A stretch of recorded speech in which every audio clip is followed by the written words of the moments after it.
Hey guys, today we're taking a look at this Lego Minecraft set. This one is the Abandoned Mine 21166 Zombie Cave.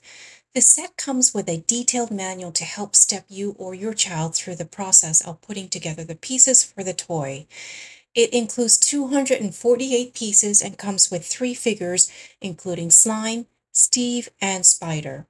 Once fully built, it measures 5 inches high, 7 inches wide, and 4 inches deep.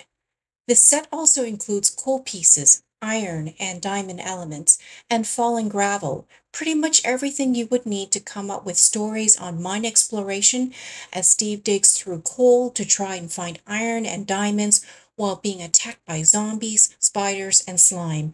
And once the creatures are lured to the cave opening, you can manipulate a device to release gravel to crush them all.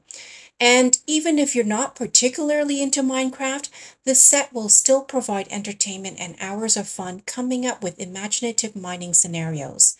If you're stuck for gift ideas, this set would make a great birthday present or Christmas gift around the holidays.